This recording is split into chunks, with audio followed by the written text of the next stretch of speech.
Well, greetings, philosophers. We are going to start our journey through an amazing novel called Ishmael by Daniel Quinn.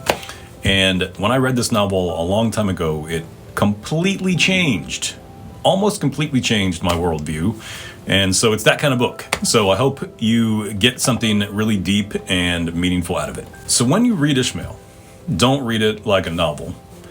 Read it like a work of moral philosophy that happens to use fiction. This is really important, I think, because Quinn isn't interested in rules or commandments.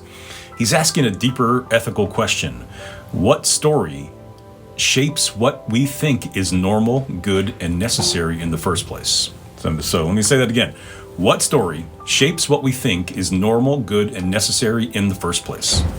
So most ethical systems you've encountered try to answer the question, what should I do? Divine command theory, natural law theory, utilitarianism, all those things that we've studied. Ishmael backs up a step and asks, why do certain actions already seem reasonable to us before we judge them? This is a good question to ask as a philosopher, as a philosophy student.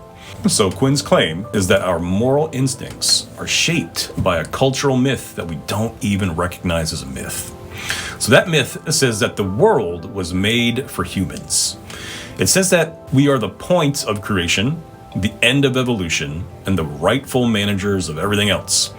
So even when people reject religion, this idea still sticks around because we talk about our environment, our resources, our planet, the moral center of the universe, and all that just stays human.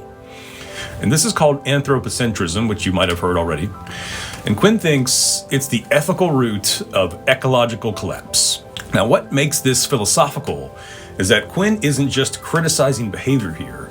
He's questioning how moral frameworks work themselves. Even modern ethics often treats the rest of life as morally secondary. Now, Ishmael pushes against that by asking whether humans belong to the world instead of the world belonging to us. Very important question to think about. This is metaethics, and we did this in the very first week. It's about where ethics comes from, not just how it works. So Ishmael's idea of captivity is not political, it's cultural. This is important. We're trapped inside a story that tells us destruction is progress and control is virtue.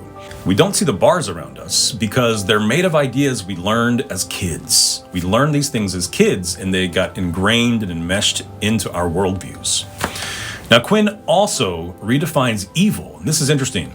Evil isn't breaking a rule. Evil is living inside a false story and acting it out faithfully. A whole civilization can do enormous harm while believing it's being responsible and rational, which I think might be a little bit of the case for us. That's why this book feels a little bit unsettling, because it suggests that being well-intentioned is not enough. So as you read, don't focus on the gorilla. Focus on assumptions being challenged. There are going to be a lot of those. Ask yourself where your own sense of right and wrong came from. Ask what kind of world your ethics assumes. Ethics doesn't start with answers here, it starts with seeing clearly, which we've been working on. So if Ishmael does its job, it won't give us a new moral system, it'll make us suspicious of the one we've been living inside. And that moment of discomfort is exactly where ethical thinking actually begins.